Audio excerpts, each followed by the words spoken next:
You're listening to the No Schedule Man podcast with Kevin Bulmer, exploring real stories and lessons learned with a variety of special guests. To learn more about Kevin and to access other episodes of the podcast, please visit noscheduleman.com and connect and contribute at No Schedule Man on Twitter or Instagram and on Facebook, YouTube, and SoundCloud, all /No Schedule Man. Thanks for listening and enjoy the No Schedule Man podcast.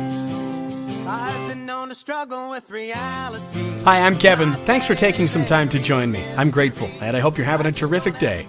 Our guest today is my friend and colleague, Carmi Levy. Carmi is a leading Canadian technology journalist and an analyst. It's his job to provide insights on how technology is reshaping the way that we work and live. Carmi writes extensively for some of the leading publications in Canada, and he's a frequent on-air contributor on both radio and TV as well. You'll see him pop up when technology-related news needs additional perspective, and Carmi swoops in and fills the rest of us in. Basically, when a media outlet from somewhere across Canada wants to know what's the latest in technology, they call Carmi. He regularly contributes to CTV News Channel's weekly Clicked In and Tech with Todd segments, and he appears often on the CTV National News as well. You're also really likely to hear Carmi on a variety of radio stations, including, but not limited to, CJAD 800 in Montreal, CFRA in Ottawa, and News Talk 1290 CJBK right here in London, Ontario, among many others. So Carmi has a challenging task. He stays on top of an always changing industry and does his best to make complex technologies seem simple for the rest of us. And he is pretty darn good at that. But more than that, and why I asked him to be here today, Carmi is just a wonderful human being. He's one of the few that I see on a day-to-day basis who makes sure to acknowledge and appreciate all the simple acts of others. Like most of us, Carmi has lived through some challenging times that blew a hole through his perspective and forced him to look at things a little differently from that point on. More specifically, Carmi lived through a stroke a few years ago, and he tells that story of what happened during our conversation and what he's taken away from it, and I think that you're going to find it very powerful and really helpful to be able to apply some of the things that Carmi can teach us into your journey as well. A few of the key takeaways that I got from my time with Carmi Levy. Number one, gratitude. Carmi may be the best, as I already alluded to. He might be the best among people that I know at naming and appreciating all the little things every single day. I admire it about Carmi, and I appreciate it, and I'm trying to be more like him. I can tell you it is absolutely worth the effort. Gratitude. Catch all those little things that make you feel good, and it's amazing how you'll start to see more of them when you get in that habit. Number two, usability. Yeah, that's not a word I would have come up with on my own. Needed a technology guy for that. Usability. In other words, it's not what you have, it's what you do with what you have that matters. I love what Carmi shared about this during our discussion, so listen for it. I think it'll change your perspective on a number of different levels. And number three, and I didn't even think about this until well after we had turned the microphones off and I'd thought about it and actually listened back to this discussion a few times. But number three takeaway on my time with Carmi, impermanence, and embracing that and accepting that and maybe even celebrating it. Impermanence. Nothing stays the same forever. When I thought about it, I realized that impermanence applied to and applies to everything related to what Carmi and I discussed. He focuses on technology. Now, any business, anything in life is always changing, I believe. You never stay static for too long. But technology, I could argue, Carmi is talking to one of the media outlets that I mentioned already about a cutting-edge technology, and basically by the time the ink is dry on the paper, or by the time they've finished editing that television segment, probably another technology is already on its way to make the one that he just discussed not irrelevant, but on its way out. It is constantly evolving. Impermanence, always looking for that next thing. And similar to that, going back to what I had mentioned about gratitude and changing perspective, just catching all those little moments because none of us know. We think we know, or we want to tell ourselves that we think we know how much more time we have, how many more interactions we're going to have with those people that we love and appreciate. All that routine and everything that we go through every single day. But the fact is, we don't know. Impermanence. It's going to change. at some point. That's just an inevitability. And Carmi is great at recognizing all those little moments, as I've already mentioned, and celebrating that while we can. It's a powerful idea, I think. I really enjoyed talking to Carmi. We got up early and got into the radio station boardroom where he and I are colleagues. And we tried to get there before the fact that anybody else would show up, so it would be nice and quiet. We didn't factor in on some lawn maintenance workers nearby, but we got the conversation done just the same and really enjoyed it. I think you'll enjoy hearing it too. This is my conversation with Carmi Levy on the No Schedule Man podcast.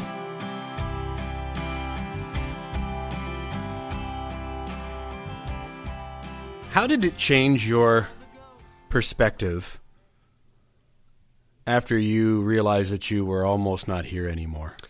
It was a definite life changer, in a good way. And it's sort of weird, I had a stroke, but it was actually a good thing. But it forced me to realize that what I have might not exist in a blink.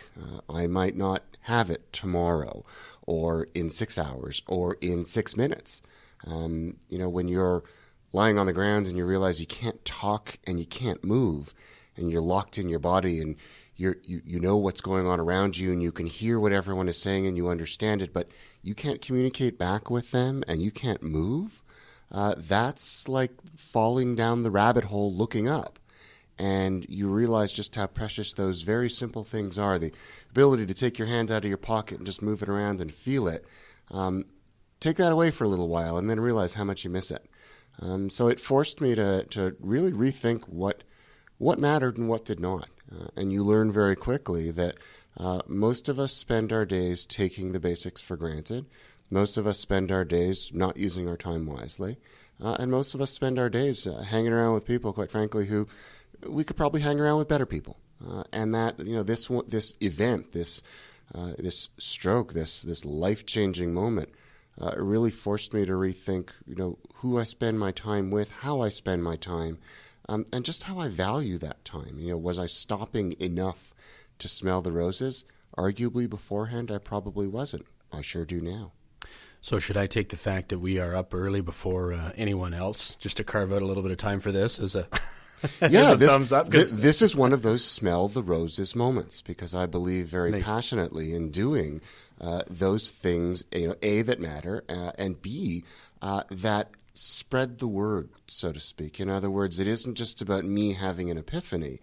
It's about me having an epiphany and as a journalist, as a member of the media, taking that lesson and making sure that others are aware of it as well.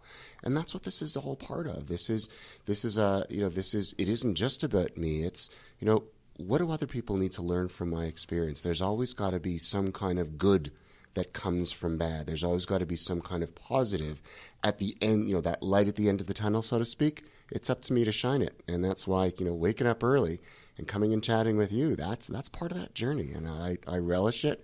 And quite frankly, it's a privilege. How often do you find yourself checking yourself? There was an Austin Powers. And I'm myself to introduce myself. Let's not go into that. And I shouldn't get you coughing. Poor Carmi has taken this time, despite being under the weather. Something's gripped a bunch of us here in the fall. But through the course of a regular day, I think it's so natural for us to just kind of revert back to the mean and get back into that flow of everyday minutia, ups and downs. And so how often do you find yourself employing that acquired level of self-awareness to remind yourself of basically what you just shared with me? It's pretty constant. Yeah? I didn't think that it would be, but that's the way it's turned out to be, Kevin. It's this, you think you just kind of put your head down and you forget about all the things that happen to you, but in reality, it's one of those things that colors literally everything that I do. When I put my head down and I'm writing something for here at work or for something at home, every once in a while I'll just stop and I'll think, I have the ability to write. I still have that ability. That's pretty cool. Sometimes I'll be reading. I'll be just quietly reading, and I'll pick my hand up and I'll just start moving it around. Because after I had my stroke, it was my right side that was paralyzed, and so having my right side back, my right hand, my right foot. Sometimes you'll see me wiggle my fingers. People who know me know what I'm doing. It's a little reminder to myself. And even if I don't, it's not a big deal, but it's another one of those middle of the day moments that keeps me focused on the stuff that matters. So it's never really that far away. It doesn't hang over me like a sword of Damocles. It's not a negative. It's just it's almost like it's a form of self-empowerment. I can still do this. This is amazing. I still value it. Let's go. May I make a personal observation? Of course you may. Aside from the fact that you're way better dressed than I am. Oh, well. Right now, I'm wearing the hoodie, you're wearing the jacket and the shirt. You didn't have to reveal that to people. It wasn't a contest. Kevin's quite the fashion plate, by the way. Oh, well, I didn't know that. Thank you. And this actually, you've just led into what I was going to share, is that one of the many things that I appreciate about you is that I perceive to be very open about recognizing verbally things that do make you feel good. You have said to me a number of times, Kevin, I appreciate your laugh, or I appreciate the story about your kids, or whatever it is. And I've noted that that's not common. Not that people wouldn't appreciate those little things, but you're one of the few that I can think of, Carmi, that actually makes note of it. And for what it's worth, it's something that I really appreciate and have started to, you're welcome, I've started to apply that into my own journey. How conscious of a decision was that for you to do versus just kind of an organic integration of what you talked about? It's a pretty deliberate one. I mean, I've always been, again, not to toot my own horn, but I've always been a somewhat friendly person. I've always tried to look at the bright side rather than the dark side. But after this happened to me, I realized that we don't always get a chance to tell the people who matter to us how they matter to us. And so I would hate to get to the end of my time on this planet and think, you know what, I had all these opportunities to, make a moment a little bit nicer, to make that much of a difference. And it doesn't have to be a big thing. I'm not about big moments. I'm about little ones. And I realize that it's in those in-between moments, those little things that really get people, that really show people, A, you care, and really help them get the most out of their day, out of their life. And so if all it takes is a simple word, a kind word, then, hey, that's an easy one. Doesn't cost anything, doesn't take a lot of time, and can make the difference. And, who knows, you might light the spark in someone next to you, and that may cause them to do something great.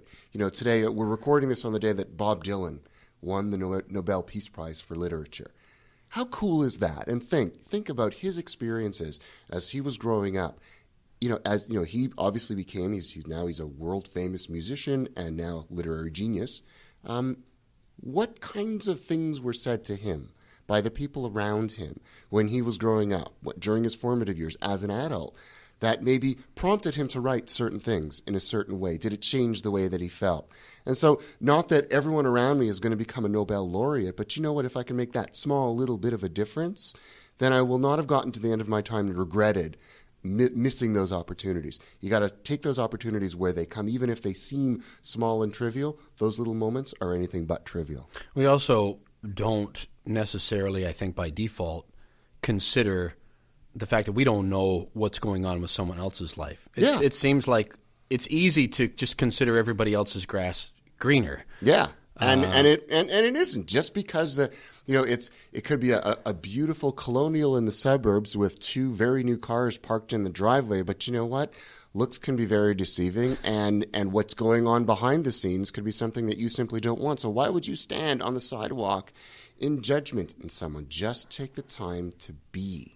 And if we were less judgmental, if we didn't jump to those conclusions, if instead we stood back and said, hey, how can I turn this into a positive? How can I make this a good moment for whoever's around me? Ask yourself that question and then answer it and do something about it. It's real simple. It makes you feel better. You sleep better at night. But at the same time, I don't know, it just feels like the right thing to do. Well, you give to yourself, let alone to the others, and sometimes we diminish how much that can mean. And also, to further the thought that we've just touched on, that sometimes I think that when we're going through struggles, we feel a little isolated, like we're the only ones, and it's easy to forget everybody has their stuff. I don't want to belabor this, but for somebody that's followed us here for the last almost 10 minutes and said, what are you guys talking about? How did he almost So let's maybe go backwards and finish that story and then fill in from there. But if you would, Carmi, tell me what happened with the stroke. Sure. Okay. So the short version, just about 3 years ago, August of 2016, I was on a bike ride. So I'm a cyclist. I like to exercise. And I was on a very long, hot bike ride. I was just north of London. I was turning to come home. And I came across a construction zone. And I realized that I wasn't going to be able to cycle through the construction zone. So I needed to make a U-turn and go back from whence I came. I turned to my left to make sure that there wasn't any traffic there. And in doing so, I turned my head maybe too far, too fast, whatever, and I tore my carotid artery. And I didn't know it at the time, but I immediately got a huge headache, which I never get. I never get headaches. But I didn't think anything of it. It's a hot day. You're riding hard. You got a headache. Big deal. Suck it up, go home, and get on with your day. So I went home. And by the time I got home, my head was so hurting, so painful. I remember crossing the threshold into the house, and I looked down at the concrete on my porch, and I could actually see things floating. And I thought, okay, that's not good. But again, hot day, not a big deal. You don't think when you're a young, healthy guy that you're having a stroke. So I went and I showered and napped it off and whatever. And about 3 hours later, I was barbecuing, and I collapsed. And so what had happened was the carotid artery caused turbulence in my blood flow. And 3 hours later, that caused blood clots to go into my brain. And that's what sent me down. And thankfully, I was home at the time. Thankfully, I was surrounded by my family. My wife, who had been getting ready, she's a school teacher, she'd been getting ready for school in the dining room, which adjoins our deck. And so she was literally watching me as I went down. So she came immediately, recognized the symptoms, recognized that as she was trying to talk to me, that I couldn't talk. I could barely say yes, no, and okay. But I couldn't say her name. I couldn't tell her how old I was. I couldn't say anything. I couldn't do anything. And then she realized that I was leaning to the right, and I could not get up. I couldn't pull myself up. And I remember thinking in my brain, I can't do anything. I was fully conscious of everything that was going on around me, but I literally couldn't do anything about it. So I was locked in. So the ambulance came, rushed me to University Hospital, and thankfully, unlike a lot of stroke victims who, oh, it's not a big deal, it's fine, I don't need to go to the hospital. If you miss that window of treatment, you risk suffering. You risk either dying or suffering permanent disability. I was lucky that I got immediate treatment, and within the window, that magic window, I was literally saved. And so by the next morning, I had pretty much everything back. So it thankfully didn't affect me cognitively. I like to joke that I'm probably a little bit crazier now than I was before. But I am incredibly lucky because as a journalist, as a member of the media, a writer, all the things that I can do, I could see them slipping away, and thankfully I got them back. And so, of course, I'm still very careful now. I have a mirror on my bike now. I still ride. But at the same time, I'm incredibly conscious of how a freak accident can, snap your fingers, take whatever it is away that you have right now. I've become an advocate for stroke awareness, so that for people who are in the risk factor zones or not, that when the symptoms present themselves, they are not something you take lightly. Better to go to the ER and be told, oh, it's not that big of a deal, it isn't a stroke, than to go there, to not go there and find out that you probably should have gone there before. Because I've been hearing so many stories from friends, family members, colleagues, strangers who've told me since that, my husband had a stroke, but I harassed him for 5 days, and by the time we got to the hospital, it was too late. He's permanently disabled now. So it's become a bit of a cause célèbre of mine that, I've got a bit of name brand awareness, so to speak. I'd like to use it for that, so that even if you think that you're out of bounds for something like this, that's something that you should be paying attention to. To go back to how we started the conversation, and then considering that dramatic event, and thank you for sharing, something that always kinds of drives me a little crazy Do you remember there was a song, I'm not sure who wrote it, Tim McGraw recorded and released it called Live Like You Were Dying? I remember that song. And then the thought was, oh, isn't that a wonderful thought? And maybe if I knew that I was going to have a diagnosis and that's all well and good. Mm-hmm. Except that I think that perhaps we don't wish to think all that much. I'll just be blunt about it. We all are. Like, that was a dramatic event that, thank goodness, you found your way through. Yeah. And we're granted some heavy perspective, which it sounds like you've employed in a positive manner. Mm-hmm. But all of us are dancing on this landmine impermanently. We just don't know for how long. That's right. And I like to remind everyone. I remember when people were coming to visit me in the hospital, I'd say, so this is my turn. This is what happened to me. But truth of the matter is, life for all of us is a terminal sexually transmitted disease. And and that is, we're all dying. Like, that is, we all have a finite date. Some of us know when it is. Some of us don't. But nobody gets out of this thing alive. And so if it takes a major health event to remind you of that, then maybe that's not a terrible thing entirely.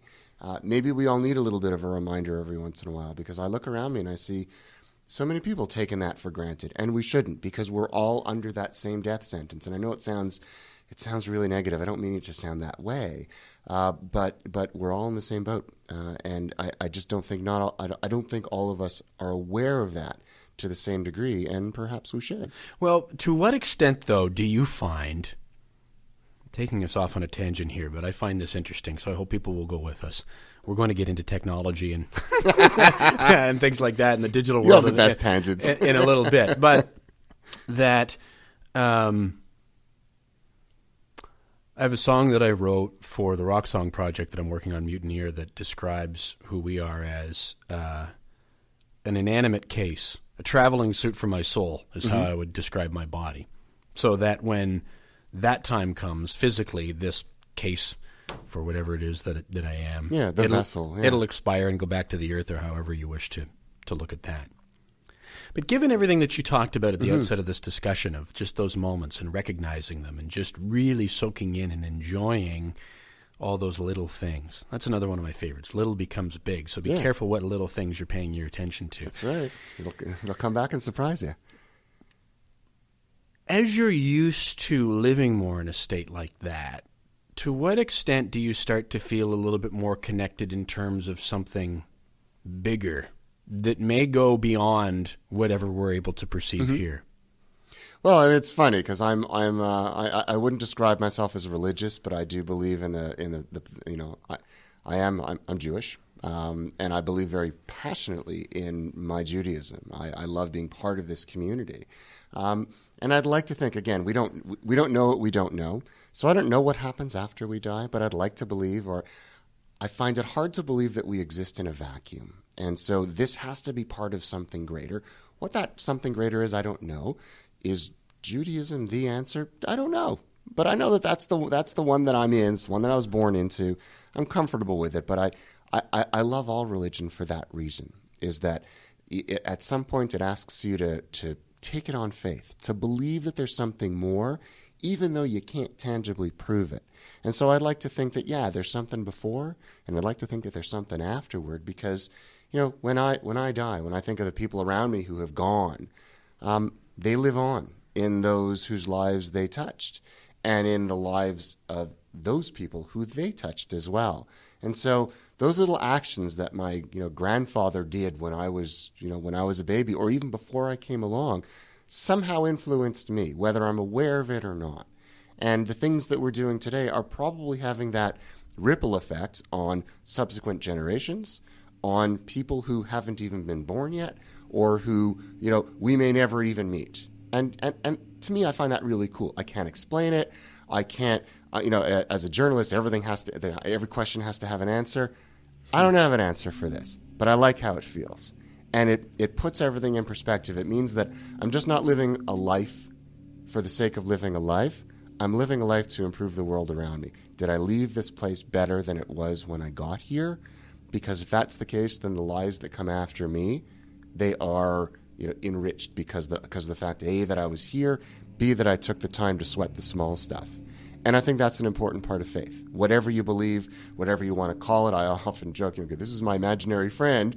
My imaginary friend may have a different name than your imaginary friend, but we believe in something. And that makes us very, it gives us an incredible sense of commonality. And I think that's the way we need to believe as humans, because look around you. Pretty scary, frightening world these days. But at the same time, if you believe in something greater, then that helps you get through. There's a lot of good in it, too. It just comes down to what you choose to see. Yeah. I hope whoever's listening is not being distracted by what you were just so kind to share. We're going to get a really nice lawn here, by the way, soon. We've got a piece of heavy equipment right behind Carmi's head, pretty much. Don't worry, there is a wall and a window separating the two. But for now. Yeah, it's an early morning in the boardroom at Bell Media Radio in London, Ontario, Canada, and I thought this would be a nice, quiet spot. And but he's just going in random Anyway, I'm sounding like I'm criticizing. I'm just interested to see if there's going to be a knock on the door within the next half hour once everybody wakes up. But I digress. Let's go back to the time of the stroke. Mm-hmm. Tell me, if you would, Carmi, what did your life look like at that point in terms of what you were involved in professionally, and how much you had, or how far you'd gotten into the tech expert in digital world? Just maybe give you a little synopsis of kind of what the rest of your life looked like at that Sure. time. So I was pretty lucky at the time because I was working on my own. And so I was writing for a number of publications, including Yahoo Canada Finance, the Bell Business Blog, and a bunch of Bell publications, and I had a number of media and corporate clients at the time who I was doing work for. And I also did a lot of on-air work for Bell Media, radio and television, as well as the CBC. So basically what I do is every morning I would wake up super early, and I would look at the day's news and then pitch producers and pitch editors. And usually by breakfast, I'd if I had something, an assignment from the day before, I'd often write it before breakfast. If I didn't, I'd usually know what my assignment was by breakfast time. And so kind of ran that sort of pitch, produce, air cycle from my house. I had, I'd like to say that I had a media empire in my, home office, in my basement. Lots of fun, miniature schnauzer at my feet. It was a delightful way to work, and I've been doing it for years. And so I was lucky in a sense, in that when this happened, I was in control of my own schedule. And so all I really needed to do, and I remember one of those moments was, I was in the hospital and I actually had a deadline the next morning. I had to write an article for one of my editors, and I wanted to let him know that I wasn't going to be able to make it. I'm a little under the weather. A little bit. And so it was the next morning by the time I was able to even consider asking for my BlackBerry back and asking if I could send an email. But I remember I was hooked up to telemetry, and so my wife gives me my BlackBerry and she's watching me like a hawk.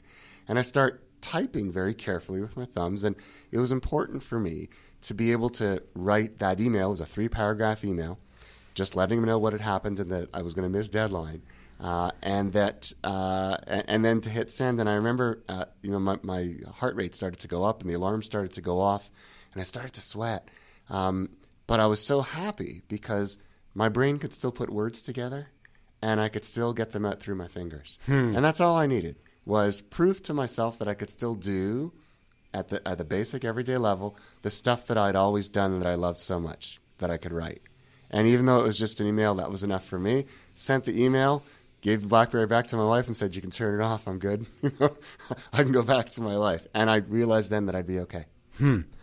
Let's go back even a little bit further to talk about how that set of responsibilities and that life that you just described came to be in the first place. I moved here to London. I was in I was in IT. I led help desks. So information technology, I ran technology help desks for companies. What did you go to school for? Sorry to interrupt. But. Journalism school. So I'm a graduate of Concordia University's journalism program in Montreal. And I worked in radio for a couple years after grad, just because that's what I love to do. Sure. And then I realized that I every time a computer came in the room, I was the guy standing there answering a question. And I just kind of knew computers. It wasn't anything I trained for, but I just enjoyed it. And so people would say, "Hey, you really got this technology thing down.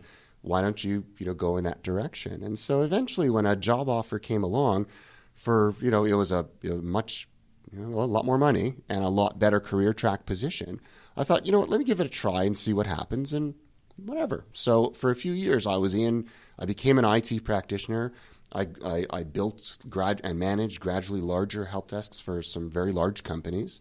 And then when London Life bought the company that I was working for, I relocated here to run their consolidated help desk out of their London head office. But then I realized, okay, I've been in this IT thing for a few years, and I missed writing. And I started writing a column for the London Free Press, and I just realized that it was that was really what I was meant to do, that I wanted to leave something behind. Loved being an IT guy, but at the same time, I missed creating. I missed being that creative journalist that I'd always been. So I got back into it. I became an analyst, became a technology analyst. That's where our paths first crossed. And then from there, started doing more media work. Every time reporters wanted a perspective on Dell laptops exploding because their batteries are defective, of all the analysts on staff, I was the only one who was a journalist as well. And so I was the one who would speak to the reporters. And because I knew they were on deadline, they needed an answer now, I knew exactly how to format it so that they got what they needed and got back to work. I had empathy for the kind of work that they were doing. And eventually that just turned into, I started getting so many media requests that I became known as the guy. And eventually I realized I could do this on my own. And so I did. When you say you became an analyst, what does that entail in terms of, how's that for a broad question? Well, just,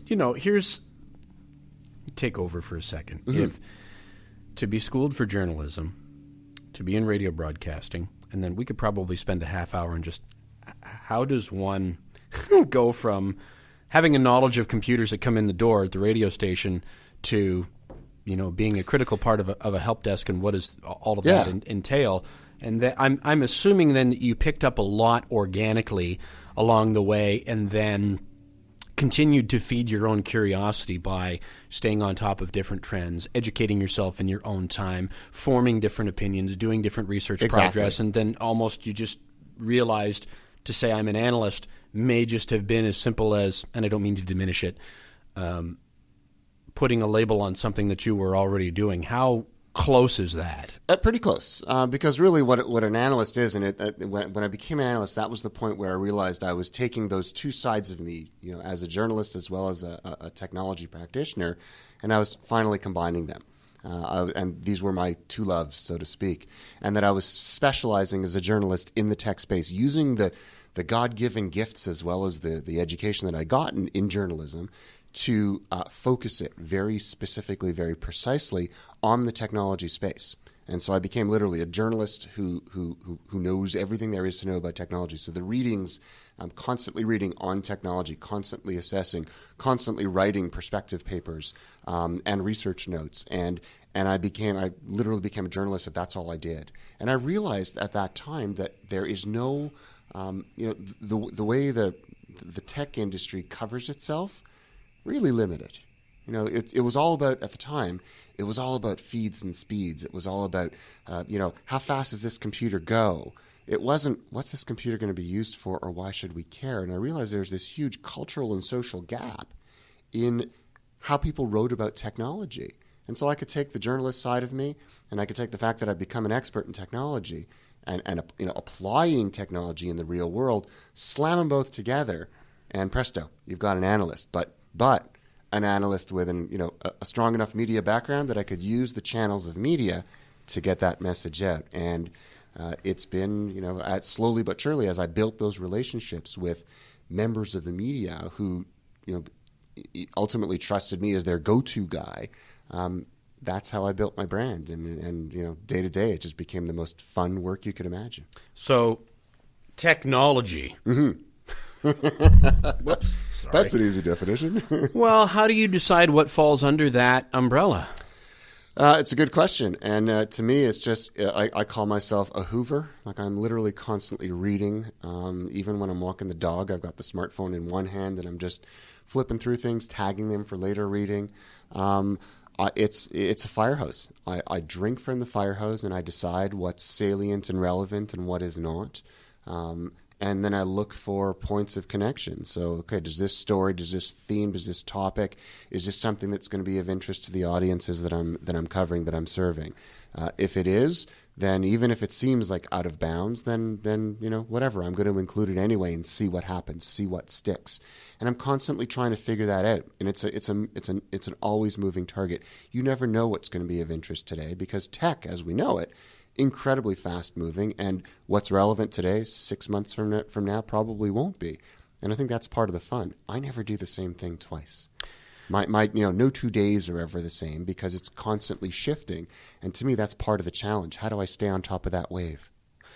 You've just touched on something that I was going to ask about, which is I was thinking about a treadmill.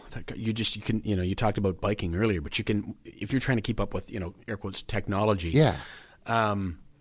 There's a treadmill. I mean, you could never get to the end of that finish line. But Nope. Now I'm reminded of, the thought of the myth in my mind of that there are either educated people or not. There are either people that are learning or people that are not. And so you are constantly learning. But, I mean, I would think, Carmi, you could take, say, if so somebody's listening to this technology. So are you talking about, you've mentioned smartphones or like actual, widgets and gadgets, or you could take, I would think, one entity, say Google, or Samsung, or Apple, any of these, Pick 'em, yeah. and make that your life. Could you not? You can. But you absolutely can. But you're trying to kind of go across all these platforms. That's right, because the truth of the matter is, and I've been doing it for long enough that I realize that Google will be like, or let's take Samsung as an example. Samsung it's riding the wave right now because of what's happening with its exploding phones.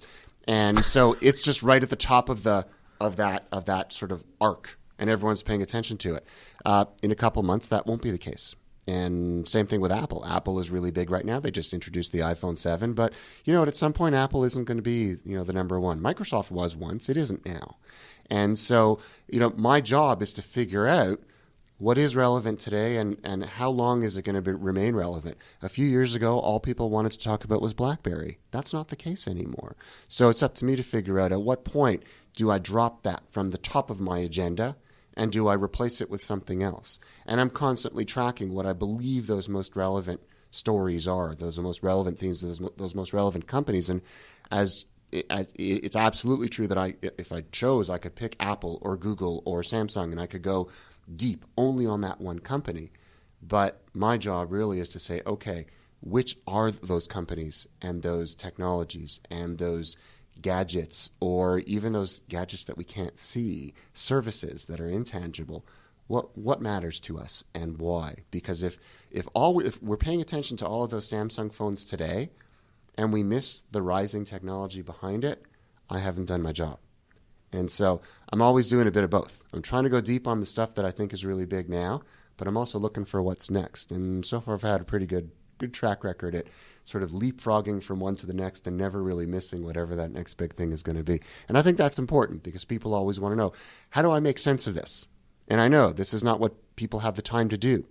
I have the time to do it, and I'll take the time because I enjoy it. Well, you're making the time. Yeah, anyway. And to me, it's worth it. It's worth waking up super early. It's worth staying up late. It's worth, on the weekend, grabbing your laptop and just doing a little bit of research and reading to just get your head wrapped around it. Most of my reading tends to revolve around the technology meets social, meets culture space. And that's okay, because I find that incredibly fascinating. Technology is rewriting the way we live. I want to be able to tell those stories, and I want to help people figure out how they can navigate their way through this. What's the balance like, Carmi, between, I'm thinking about all of the media outlets that you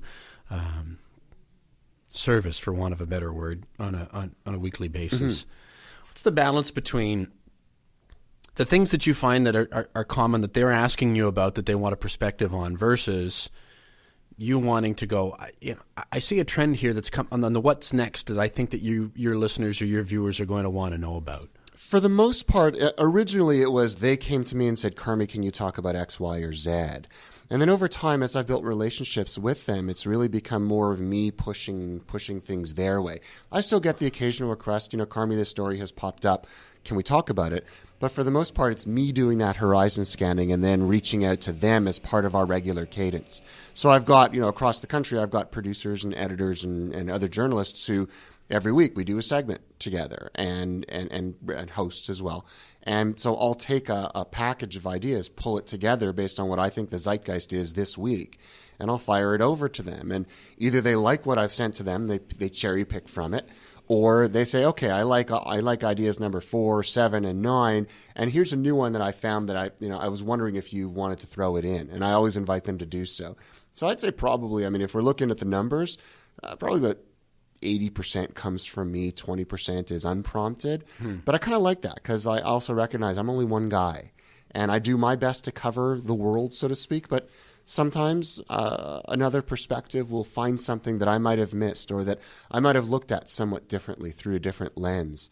And that's part of collaborative work in this space is trusting the producers and the other experts that you work with to complement the kind of work that you do, and between the two of you and between all of you, you come up with ideas that are absolutely bang on relevant to your audience. And I love that. There's nothing more that when you're on the same page and you know that you're putting a package together that listeners and viewers and readers are just absolutely going to lap up. And it happens every day, and I'm a pretty lucky guy. I'm deliberately not asking you to talk about certain trends or ideas, by the way, Carmi. Well, and the reason for that is that this goes into the technological space, that for all we know, somebody is listening to this in 2020 or beyond or something like that. And we're talking about this hot new thing that is basically, people are viewing as the Atari system. That's right. It's the process. Which makes me think I haven't played Asteroids in a long time. Let's go play. There's still room for the classics. Yeah. So just in case anybody's listening to this just right after we put it out and say, well, ask them about, what's the hot this or what's the hot that? Well, that's what Carmi's website is there for, and all of the different feeds and whatnot. But I'm curious, though, about what maybe immediately comes to mind in terms of maybe a trend that you were following, or maybe even not, and maybe a sudden left turn or a wow or or something that just really intrigued you to where, boy, I want to learn more about that, or I didn't see that. What comes to mind, and if anything? Well, the one theme that I've sort of been harping on since almost day one, when I realized that technology was the space that I wanted to cover, was what I call usability. Is that because it's the one common theme that ties together everything. It's the reason why some people use computers and are comfortable with them and others don't. It's the reason why some people prefer a phone with a keyboard like an old BlackBerry and they won't get rid of them, right? So, and I'm thinking of Kim Kardashian, who keeps buying these old BlackBerries because she will not give up the bold. Versus touchscreens, which have literally changed the way we use smartphones and mobile devices over the better part of the last decade. And as an industry, I just find there's so much potential that if we spend the time to understand usability, those interface points between technology and humanity, where things either work or they don't, where we either get it or we don't, that if we do a better job on that front, we can unleash the potential, that magic potential of the technology that we're buying. People often say, like, I've had people run up to me with a new camera. Oh, here's my new camera, isn't it great? And they'll tell me how many megapixels it has and how long the lens is. And I'm like, okay, that's wonderful, but show me your pictures. How are you using it? How are you taking that technology and turning it into something that's greater than the sum of its parts? And that's where, and that's, to me, that's the one sort of constantly fascinating story, is how someone takes that smartphone that's sitting on the desk and turns it into a machine that lets him or her do something they wouldn't otherwise be able to do. That's the story. And to me, that's usability. Usability makes that happen, or it keeps it from happening in the first place. And the more stories we tell about companies that do it right, as well as companies that don't, I think the more, the more we can advance the state of our humanity's technological art. We get there, then my career will have been worth it. Wow, you just blew my mind wide open.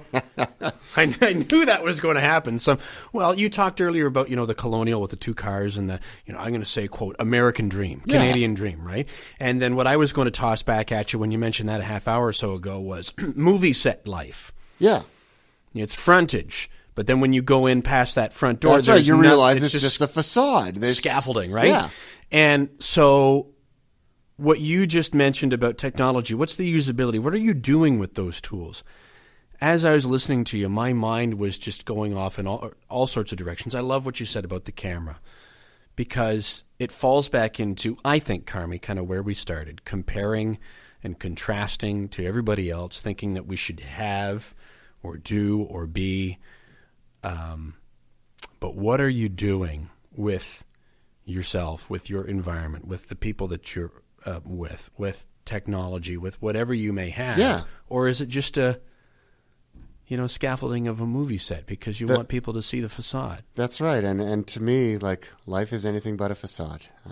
It is what goes on behind. And I don't really care what that forward-facing image looks like. If it doesn't have depth, it isn't worth pursuing. And I'm all about the moments that matter. And, if the outside world cares, if as they walk by on the street they like the facade that they see, great.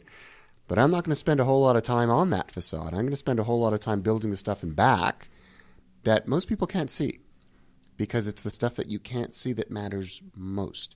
It's unleashing the potential of technology, because to me, I passionately believe in technology's ability to help us lead a better life. And that's, it's sort of funny. Like, I often get asked, what does technology have to do with any of this? And I think it has everything to do with it. It rewrites the way we live if we choose for it to do, if we choose to accentuate the positive, if we choose to use the tools in a certain way. That technology can be a game changer. Twitter can be an amazing way to connect, or it can be an amazing way to recruit for your terrorist cell or to bully someone. Take your pick. The technology itself is benign. It's up to us to use it in the way that we feel will derive the most positive benefit for ourselves as well as everyone around us. And so I'm a bit of an optimist. Yeah, I wear it on my sleeve. I'm going to use that technology for myself because I believe in eating my own dog food. I've got to use it in that way. And then if I do so, then that sets the tone, sets the example for everyone around me. Because if I can't do it, then what kind of an analyst am I? What kind of a journalist am I? The dog food. First time I ever met you, you mentioned that. I'm just sensitive to. It's one of my favorite terms. Yeah, we're going around third here because I think we're going to get interrupted here within the next few minutes, and I'm laughing because I thought that we were here early enough and picked a nice quiet space.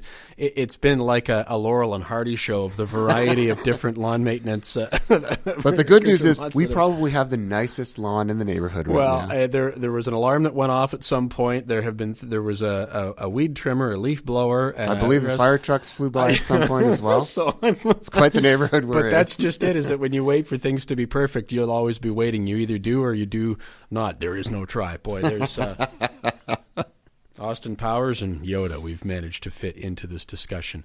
I haven't asked you about your other interests, and I think it's also important to note, if you would, a little bit about what your life looks like in terms of your dedication to your family, because you have described what sounds to me like a very full life, getting up early, staying up late, consuming a lot of information, reporting to various media outlets across the country and beyond, working a full-time job, having your own interests. But all of that still comes second, doesn't it? Yep, it absolutely does, because I am nothing without family, and I'm lucky. I met the right girl real young, and she chased me, and she puts up with me because Lord knows I'm not easy to live with day to day. I kind of have that, I get so sucked into the things that I do that I forget little things. I forget to put the glass away after I've had my juice. But I'm I do the best that I can. But my wife, she's a teacher. She's my best friend, and she makes it easy. She creates the kind of home that makes it real easy for me to do what I do. So when I need to slide a day early or slide it late, or I get caught at a studio, or I get caught in Toronto or somewhere else in the country or elsewhere because of work, she just adapts and she figures it out. And I've got 3 kids who get it as well. They practically grew up. Sometimes I'd be doing a live interview on television, and they'd be sitting in the corner playing a game waiting for me to finish. And I'm lucky to have that, because if you are going to do the kind of work that is decidedly not 9 to 5, you need a support system. And I am lucky enough that I have it. But at the same time, it's not there because it just plopped in from outer space. It's there because we worked at it, and it's there because I'm lucky enough to have cultivated the kind of relationship that allows that kind of thing to happen. But at the same time, I realize it's a brutal business. But if you're surrounded by the people who can support you, you're pretty lucky. And it makes it as a creative when I'm writing. That factors into it because, my brain's in the right place. I know that I'm supported. I know that I'm loved. I know that I've got a great home and a great place to go back to every day. And I sleep well at night. And I like when I work, just knowing that in the background gives me a sense of peace that lets me close off the outside world, focus on the things that I need to do when the mic is on, when the camera is on, and then I can go back when it's finished. And it's the best kind of balance, the best feeling in the world. I realize how lucky I am. I wish everyone could feel the same.